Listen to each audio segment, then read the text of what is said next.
Hi everybody, my name is Kim. I'm starting a video log at the request of Nurse Branscran. So, I'm going to go try to do it really quick.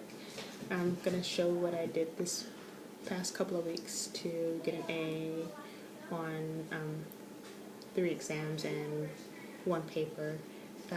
What I did pretty much is just planning everything. Tried to have everything ready.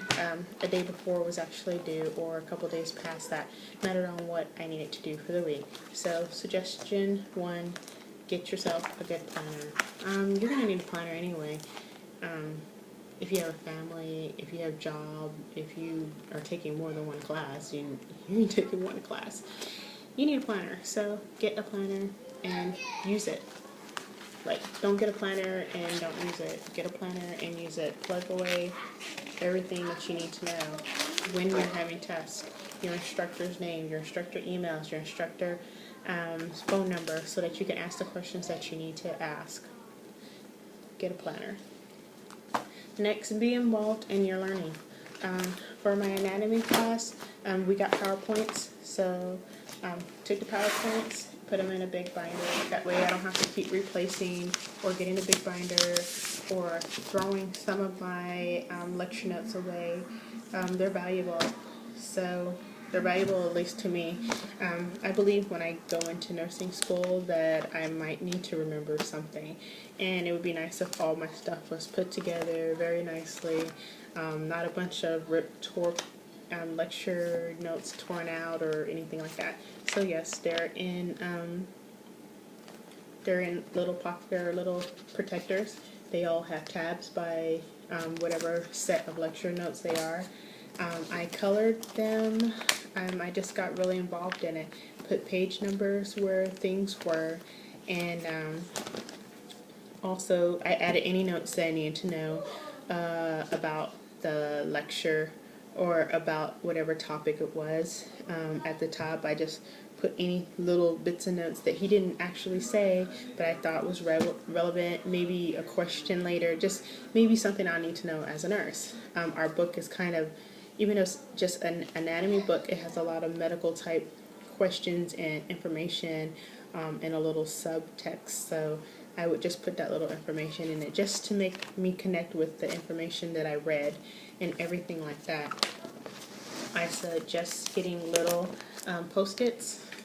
These little Post-its with lines on it make it easy for you to go through your PowerPoints when you're studying and write a question. Write the question, and you know exactly what PowerPoint you had a question on and what the question was on. A lot of times I would write questions on a piece of paper, and I would forget fairly quickly where I put that paper, or it would get lost in my other paperwork, and then I would ask a question kinda about what I wanted to know, but wasn't exactly what I needed to know, and then I would go study again and find the paper.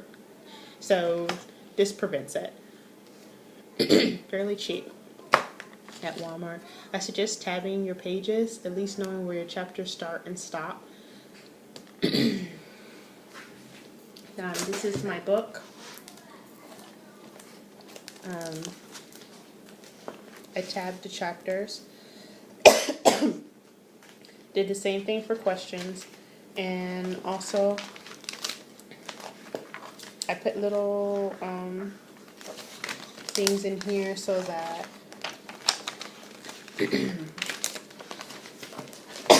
I'm sorry. I want to show you this. This is also another type of Post-it.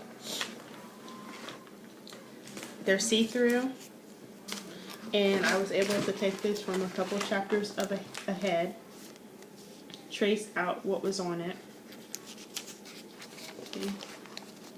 and put it where it was relevant for something that I needed to know for this chapter, because it wasn't actually a picture drawn, but we needed to know it for our exam. So I traced it and put it in the chapter in the most relevant spot. And see, I can still see the picture that I needed to see, put the information that I need to put, and put it in the book without it covering anything that I still needed to know. So, as you can see, you can kind of see what's written on here. But if I lift it up, there's nothing. So that's very useful for me. Also, little post-its like these are really useful too. You can use these instead of having to go out and copy a bunch of pieces of paper with nothing here. You can just put a little post-it over it. Highlight the ones you need to know and quiz yourself that way. That way you always have the information you need to have in case you have a question, but you can also test yourself without having more paperwork to bring around with you. You can do that for questions that are in your book too.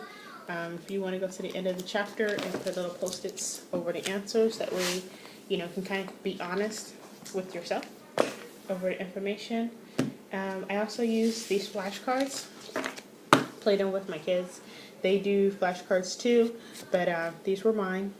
And so they would just look at this side with the number, which I had to add. I don't know why they didn't come with numbers on this side, but with the number, and I would just read off the answers, and they would tell me whether I got it right or not. So it was like we got to have a lot of fun without having to, I don't want to say waste time watching a movie, but we got to do a lot of stuff together, and everybody didn't feel neglected just because we were studying, because I study a lot more than they do or have to. So just make learning fun. Make learning fun for you. I did the same thing in my other classes. Didn't have to use anatomy flashcards, but I just tabbed. I'd use fun colors. I just made it fun for me. So I made an A on my lecture and my lab in anatomy this week, my first test. And I also made an A on my sociology and psychology test. If you guys want any more help or recommendations, or you want to shoot some my way, go ahead.